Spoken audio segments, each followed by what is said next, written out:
Welcome to Season 4 of E-commerce Fastlane. This podcast helps resilient entrepreneurs thrive with Shopify.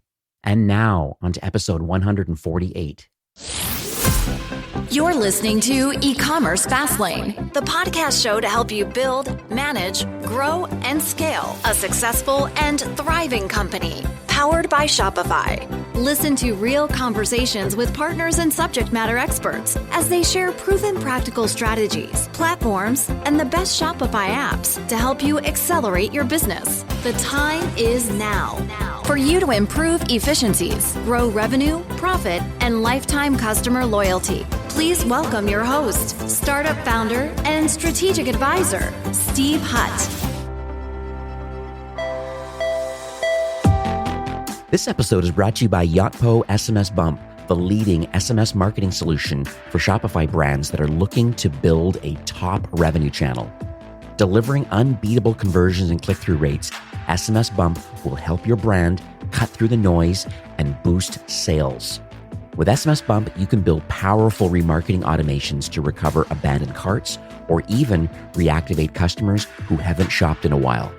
Special thanks to advanced segmentation filters, you can create truly personalized campaigns that will speak to each and every one of your customers, bringing in over 25x ROI.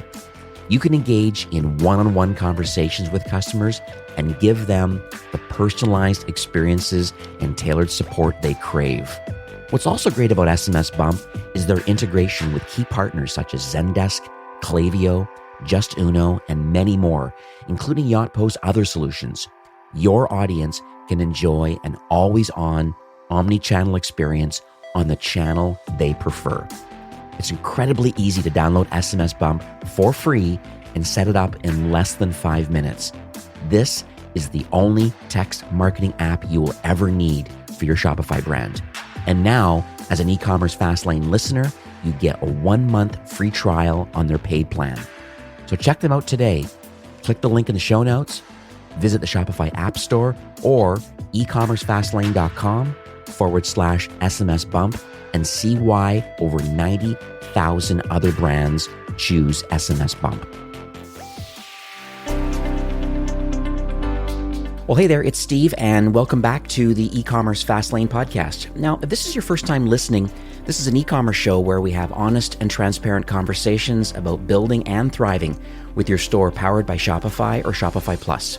If you're an ambitious, lifelong learner, then you're in the right place to be.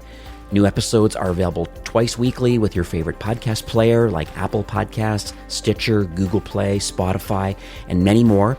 You can also stream current episodes, including a very relevant back catalog directly from ecommercefastlane.com. Now, in today's episode, my guest is James Hodson, who is the Vice President of Partnerships from a company called Thankful, and that's at thankful.ai. They are a service as a software that helps give every customer access to great customer service. Notable brands including Untuckit, Puravida Bracelets, MeUndies. Looking at their homepage right now, it's incredible. Blenders, Eyewear, and Bombas, Morphe brushes. There's a whole pile of Shopify brands that have made the choice to use the Thankful product. And, you know, they really are trusting in their solution, really to offer a lot of, I think we're going to talk about this kind of intelligent automation that's really helping power these businesses, a lot of these leading like world-class customer service of these brands. So it's really exciting. So let's jump in and learn more about this great solution. So hi, James. Welcome to E-commerce Fastlane. Hi, Steve. Thank you for having me. Oh, my pleasure. Now, I probably hack it up a bit at the top of the show about what exactly Thankful does. I happen to do a lot of app audits and some of the brands that I manage, and I know that there's been a little bit of buzz in social media about the Thankful product and kind of really how it's helping brands scale their customer support. You know, it doesn't have to be a painful kind of add-on. It's really all part of the customer experience. And so I heard about Thankful and I said, no, I've got to get this show recorded and I got to share this out to a wider audience, that it doesn't have to be just these big brands. It really can be for a lot of different Shopify brands. And so maybe you can talk about the problems that the platform is solving for brands and store owners. Yeah, absolutely. I think when we set out and started building the technology, everyone listening knows, there's probably few things worse than waiting on a customer service resolution to a problem you're experiencing as a customer. And the simpler the problem you think, the quicker you feel it should be answered. And so Thankful helps resolve problems for customers really quickly and efficiently.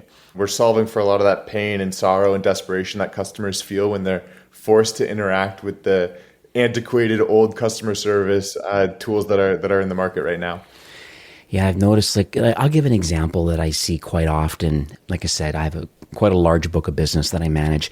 Some of the complaints that I see that maybe Thankful can help with this sort of problem is that whenever there's an unhappy customer, they tend to send an email first. Hey, it's been 10 days. Where's my order? Yes, I have a tracking number, but I don't know where it is.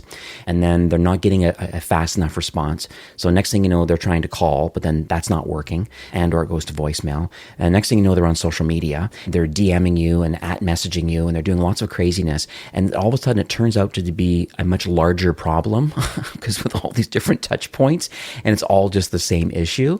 And trying to resolve that through automation, I think, is the key, is to almost intelligently understanding, like, what exactly does this person need, this customer? Like, what's the problem they're experiencing? Or what's the self-serve solution that can easily push them off to a link for returns and exchanges and all that kind of stuff. So that's why I have you on the show today. So I'm hoping to dig deeper into that. Before we jump even further into that, I'd love to understand a little bit about, I guess, the founder's journey, because it kind of fascinates me a little bit about, why people build what they build. So are you able to talk a little bit about who the founders are and what you believe is kind of uniquely, I guess, positioning them to have the desire and the expertise to even want to create this platform? So Ted Mico is co-founder and CEO of Thankful. He doesn't have your traditional route of being a SaaS founder. We actually joke he might even be the least likely SaaS founder. He's been kind of at the forefront of digital disruption for the last 25 years, but his career was really built in the music industry, working at Capitol Records and Interscope. And working with Ted, he has some amazing stories of his time he spent working with Keith Richards and Bowie and Rolling Stones and Peter Gabriel. But what he was doing with them is he was helping the music industry create this new digital economy for music. Then became EVP at Interscope, where he was part of the four-man team that launched Beats by Dre, brand that everybody knows. And then he became COO of a computer vision company. So he's always been on the tech side. And one of the interesting things and kind of how we all got connected is Ted was doing a bunch of consulting for different AI companies. My previous company, Retention Science, being one of those where I first met Ted. And that is how Ted met our other co-founder and CTO, Evan Tan. Evan was working at building an AI wine assistant technology at the time. So we kind of all were in this space together, but things didn't come together until there was some real pain. And, pain is kind of the catalyst for all business growth. And Ted kind of happened to be in the right place at the right time. Because he was consulting with all these AI companies, he had a real understanding of what technology could achieve. But he was going through in his personal life kind of this 2 weeks of hell, he calls it, with different customer service departments. He was working with like Blue Cross, Spectrum, United Airlines, and a couple e-commerce companies. And he was just stuck in this customer service purgatory for about 2 weeks. And he couldn't believe that these great companies were forcing their customers down this path with incompetent chatbots where you type something in, the bot will get it wrong. Hey, I'm having trouble tracking my order. The bot sends back a link to an FAQ page on the website, and you type back, no, I'm having trouble tracking my order because I never got the tracking link. So it was 2 weeks where his entire life was consumed by this nonsense of customer service. And he had super high expectations, just like we all do, of what technology could deliver. And if anything else, these businesses had really high quality products, so he expected really high caliber customer service out of them. But you were kind of forced in this world of, hey, you can wait a couple weeks for a correct answer from an expert, or you can get an instant answer that's incorrect. So the epiphany came during that kind of period where there was so much kind of frustration in his own life where he knew that technology always wins, agility always wins. So he called up Evan, kind of did check in on this AI assistant wine piece of technology that Evan was building. And he let him know about this kind of horrible 2 weeks that he's been having and see if Evan might be interested in building AI specifically for customer service. And what I think Ted and Evan have like a superpower or their unique ability is that they can both see 5 or 10 years into the future with perfect vision. And so we know that AI for customer service is coming with or without Thankful. We just kind of want to approach it from the customer's perspective. How can we solve these pains from the perspective of our customer's customer? Because we want to save others from that horrible experience that Ted had to go through. And we actually kind of came across this interesting stat with Forbes where each one of us will waste about 43 days interacting with customer service. That's 6 weeks, 6 weeks of your life in customer service purgatory. And so hopefully Thankful can give you back as much of that precious time as possible so you can spend it with your family. You can spend it building your e-com company, or you can spend it on the beach in Bali. Whatever you guys want to do, go for it. And that's kind of how the idea for Thankful was born. Yeah, love it. Thank you so much for sharing that. It's always nice to get some context around it because, I really believe that, successful SaaS companies like B2B companies that are helping these commerce brands, I really believe that they're building products based out of their own need. And that's obviously what happened here a little bit was their own frustrations in the marketplace. And there has to be a better way, but then having a lot of the skill sets in AI to kind of understand how it should be, not how it currently is. And I have a lot of case studies too that and just personal experiences of, hey, I always tell brands, I say, hey, at a bare minimum, you have to have live chat on your website. There has to be a pulse of some sort because if not, it appears like there's nobody there. And we're trying to build customer experience. So the next thing is, okay, well, it's costly to have the human capital cost of manning live chat, especially as a growing or scaling brand. You could be, 10, 20 seats of people answering, hundreds of live chats. That gets really challenging too. But then the next part of the conversation comes up and says, okay, well then how about a chatbot? And exactly the problems that you just talked about a moment ago is exactly what unfortunately, the way a lot of other solutions, they have, a tree structure and some links to certain things and, or like a flow chart of if they say this and do this and that.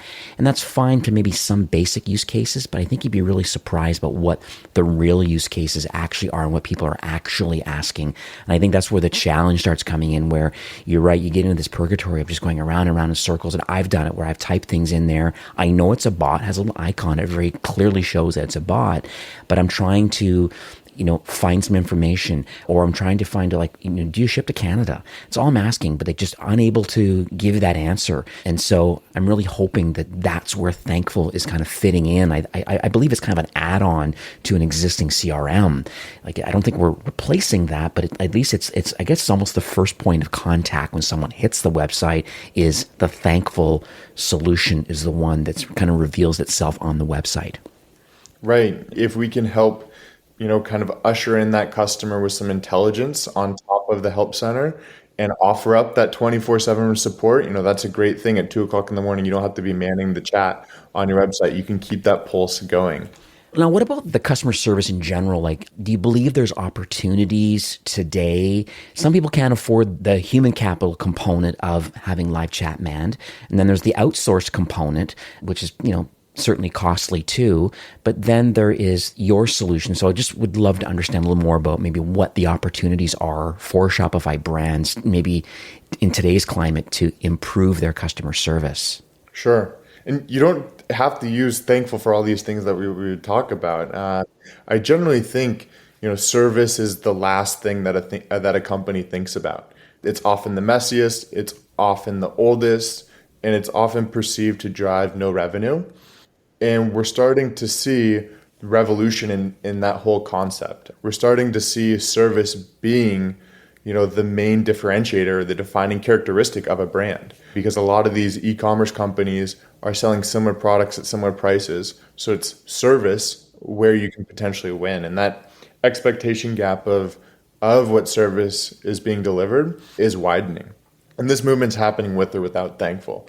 We're starting to see brands think of marketing, customer retention, and service as one whole unit. And we're seeing that because you're starting to see the rise of the CXO title, the Chief Experience Officer, as user experience quickly becomes that key differentiator. The CXO is now in charge of the whole customer experience, bringing it together, designing the strategy, deploying and executing it. So I think there's a lot of opportunity within service. And my personal view is, attention, a customer's attention is something that we all fight for so much. And it's such a scarce resource that the customer service department is getting a lot of attention from your existing customers. So you might as well have that be the best possible place for your best possible, brand experience.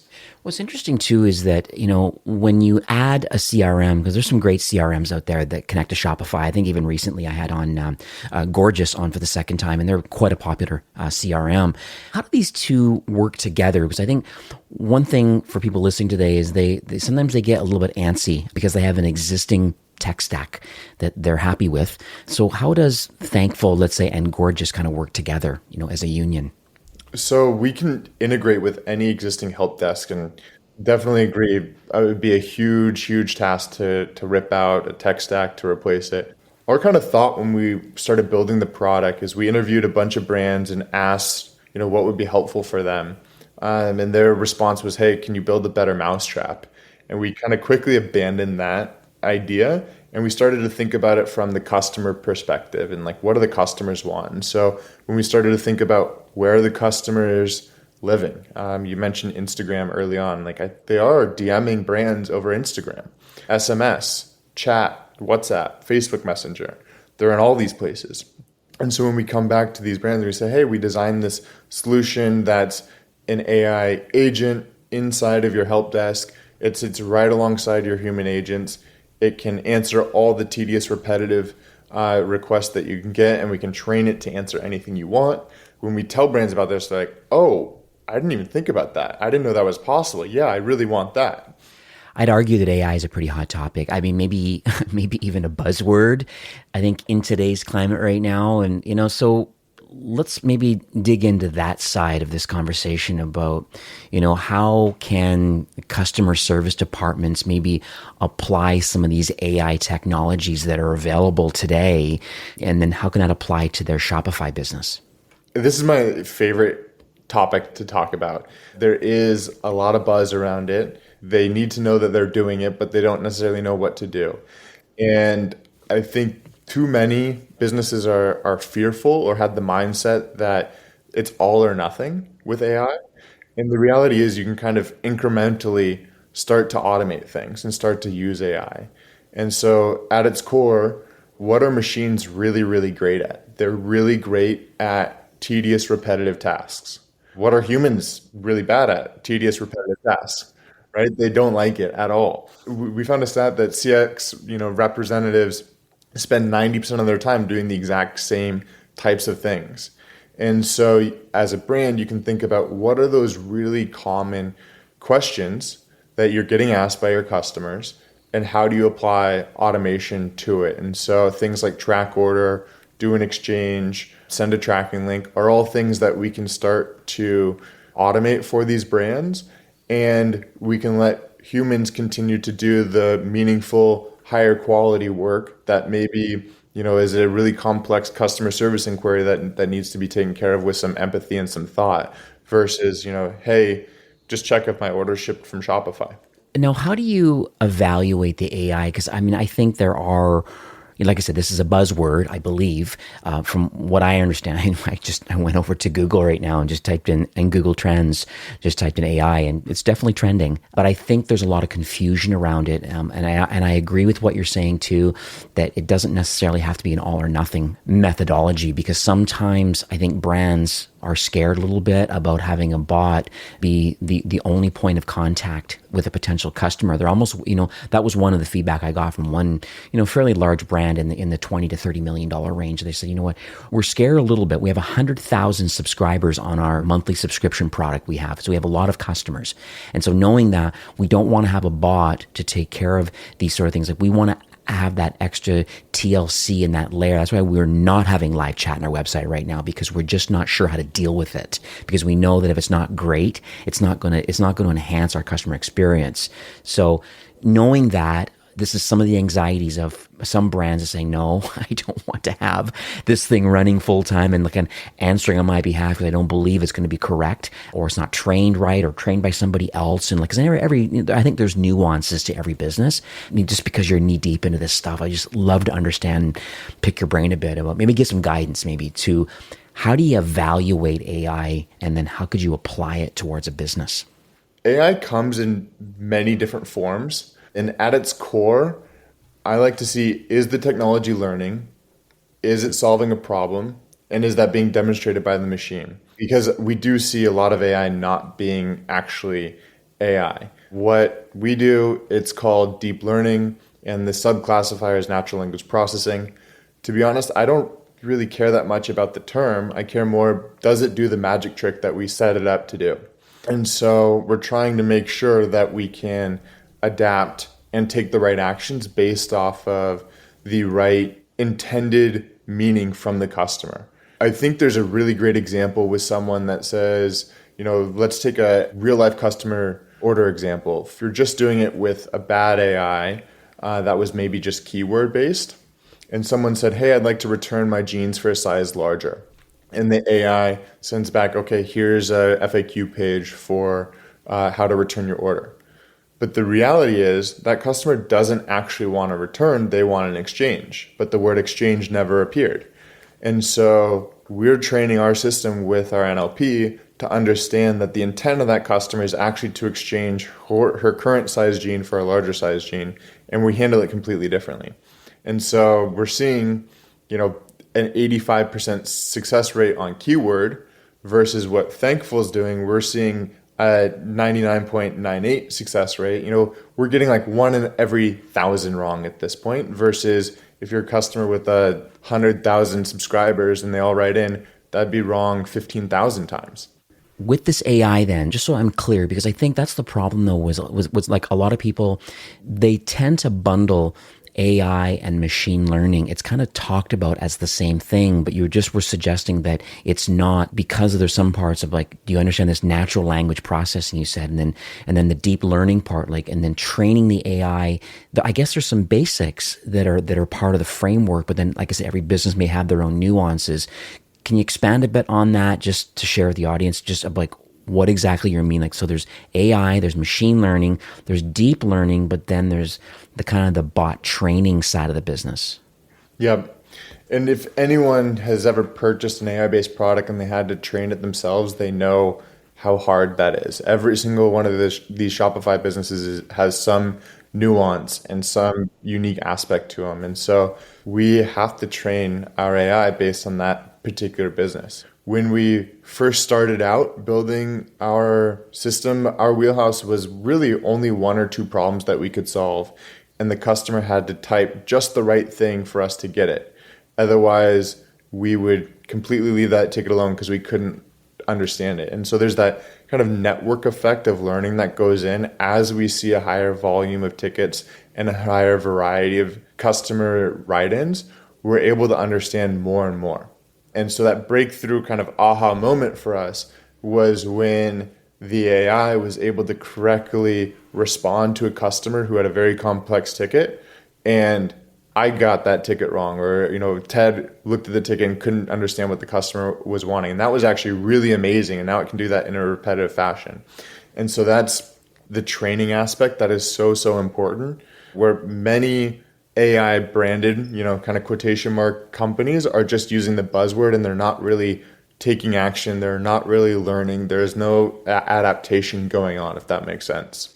Yeah, I just thank for the clarity on that, because I just want to make sure that people realize that, there's a lot of great reasons as to why some of these, as I mentioned at the top of the show, these signature brands, when we're talking about Untuckit with, all their retail locations, plus, their international company, and Puravida and, Blenders and Morphe. I mean, these are massive companies that have made the choice to use your solution, because obviously there's a starting point of some basic customer service inquiries that can be automated because the bot understands what needs to happen as the first point of contact. But then I know for a fact that fashion is going to be different maybe than consumer packaged goods, or, looking at Puravida bracelets, understanding that, the cosmetic and the brush market is different than the fashion market. And so there's going to be some certain words and languages that are different. And hey, I want to get involved in your affiliate program or your referral program or your creator program. I mean, there's every brand has a different way of how they believe their customers are interacting with their brand. And it sounds like what Thankful is doing today is that we're going to get you set up pretty confident and growing and improving in quality over time. But there are nuances of the brand. And did we get it right or did we get it wrong? Because you'll know how the person is interacting with the bot, if in fact it was correct or not, based on if the ticket was actioned or not, or how the interaction went. And so I think that's quite interesting that that's kind of where we're at today as far as AI is concerned, and how Thankful is working to improve that. And Puravida did, they're one of the most famous Shopify stores. And I think they did an amazing job with one of their Feeding America campaigns.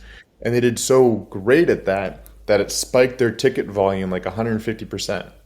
And so their wait time for a customer to get an answer to their problem went up 2 hours.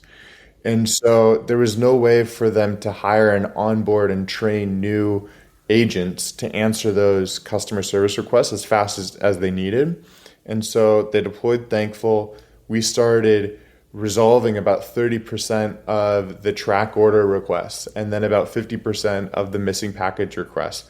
Because we took that off the human agent's plate, that brought their total average resolution time to under 1 hour, which was amazing. They hit a home run, and they were able to kind of continue doing that great marketing, that great Feeding America campaign, and keep up with the same volume of tickets that they've, once they saw the spike.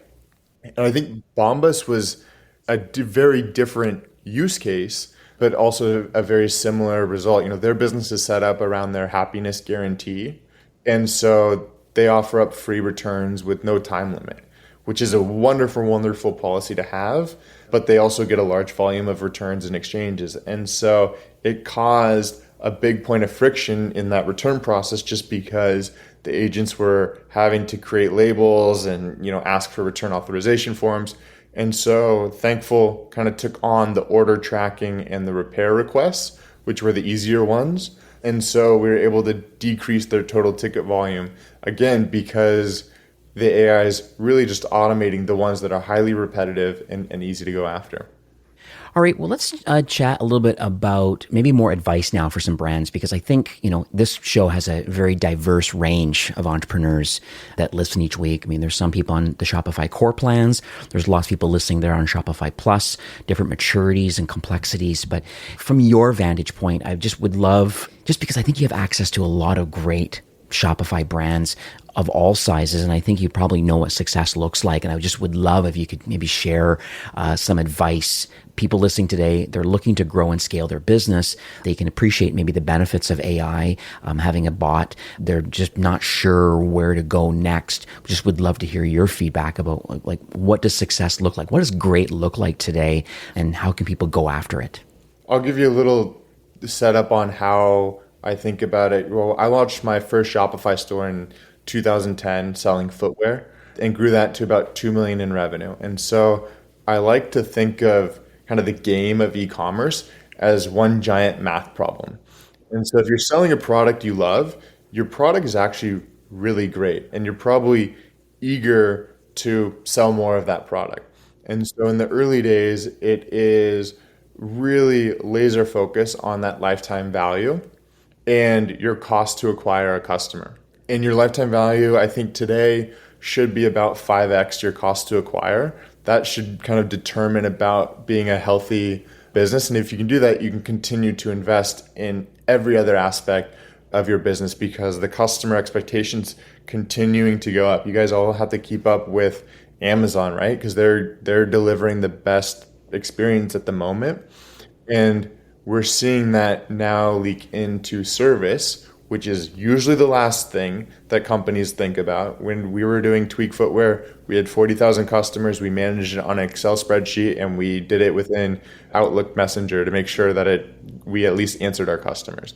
So that is now kind of shifting from the very back of the mind to the very front of the mind, because Customers really want and expect quick responses, and that can help your retention rate. Everybody knows kind of the old, it's 5x more expensive to acquire a new customer than it is to retain an existing one.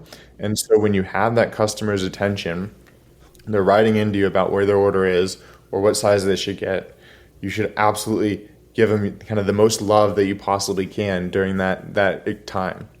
The Amazon effect is an interesting conversation, probably for another podcast episode, but it's one of the things that come up quite a bit. And I think that's what motivates a lot of brands to want to improve their customer experience. Because you think of Amazon, you think of speed. Obviously, they've dialed in their delivery, with their Prime membership. It's ridiculous how fast things can come. It's hard to beat Amazon on price. And if they can't beat you on price, they're going to knock you off and sell a cheaper version of it. And then selection. I mean, they're the everything store for a reason. So knowing that those variables are out in the wild, there's speed, there's price, and there's selection. That's just Amazon's superpower. What can you do as a brand? Well, own the customer experience, own the journey, and be fast. Figure out a way of getting it shipped quickly. Figure out a way through Thankful or other tools. Figure out a way of how you're interacting with your customer. It almost appears like it's almost like customer service as a differentiator, because I can't pick up the phone and call Amazon. I can, but they don't care what you're buying. What's your order number? And there's no affinity towards the product. Whereas on the flip side, when you own if you're a digitally native brand and you're a direct-to-consumer brand, you want to own that whole customer journey and that experience. And that's what we're trying to build. And that's the big differentiator versus Amazon. So let's talk about the future for Thankful, because I think you're obviously on your journey right now. You're obviously very successful, but I also believe there's obviously nonstop room for improvement as AI just continues to evolve. So are you able to share maybe some of the North Stars, I guess, for the remainder of 21? But I'm always things like partner alignment or any innovation. I just would like to understand a little more about how you're going to continue to offer value and assistance to Shopify brands. I'm really excited, and I think I'm so grateful for our early customers that gave us good feedback on how to improve the product or what they were needing. Our North Star is still to give every customer great access to great customer service. We think, no doubt, great service is linked to lifetime value. And so how are we doing that? Through technology. The first step is reinforcing our foundation. We can expand the number of problems that we can solve for customers out of the box. Early days, it was one or two problems that we could solve: track order, exchange, those kinds of things. Today, out of the box, we can solve about 50 different problems in 100 different languages, and we can train it to do a lot more. And we can do every channel now. So every written channel that a customer is writing in on, we can actually answer, which is very unique and a huge differentiator for us. The second aspect that's a little bit more vision-based is improving reporting and insights for customer service departments. One, customer service departments don't really have any great reporting at the moment. It's still pretty old. But the interesting thing to me is that customers are telling everyone at the brand all the pains and flaws of the business, but it's not getting out of the customer service department. And so we're trying to find ways to get that data out from being buried and siloed in the customer service department, get it more visibility, show it in the appropriate way so that you can start to see trends, in your business. Are your carriers too slow? A lot of great answers. How is your packaging can be found in what your customers are writing in. I'm really interested to see how the reporting side of Thankful goes as we get more data and offer up a better solution to our customers. And then in terms of partner alignment, I think the Shopify ecosystem is extremely important to us. Today, we work with every single help desk. So it doesn't matter if you're on Zendesk, Gladly, Gorgeous. We built integrations to all the great other kind of peripheral solutions that you have. So Order Groove, Recharge, Recurly, Happy Returns, Loop. They are all part of our ecosystem because they're already tools that your customers are interacting with. So we're bringing that all into one house. So I'm really excited over the next 12 to 18 months to see how far we can push this technology to really bring great customer service to every single customer. And I think it's important to reiterate that you're not here to replace your current help desk. So, I would say that the bulk of Shopify brands are either going to be on Zendesk or Gorgeous or Gladly recently came on board as a Plus technology partner. I think these are kind of the three biggies. I also like Customer with a K. I think it's quite interesting little solution they have. But it's nice that you've actually partnered up with the subscription offerings, because with Shopify releasing their subscription APIs November of last year, it's becoming a great native way, through an app to be able to have native subscriptions through Order Groove or Recharge, or even Bold Commerce, for example. And Recurly, I think, is one of the options too. And then obviously the post-purchase experience of returns. I mean, I've had all of these partners on this podcast from Happy Returns recently with these return depots. Quite interesting solution. I think Loop and Returnly are another two great solutions for those to think about. Also, the post-purchase experience of how, and I think you guys will word it on your website, that you want to power this kind of service-first revolution. Well, that's phenomenal, because there's pieces of tech that are required to do that. And it appears to me that Thankful is part of that technology, but you're playing nicely with everybody else. And I think that's super important. So good on you. Really, really exciting.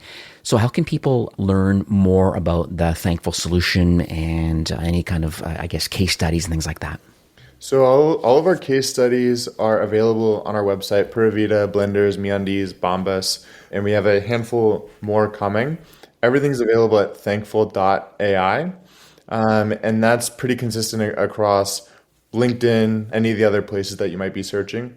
Our Shopify app should be live here coming very soon, but Shopify is a very big part of our business and our app works great. It's just hidden at the moment. And so I'll make sure I have that in the show notes for links to all of this stuff. I know you have some really great articles. I've read a few.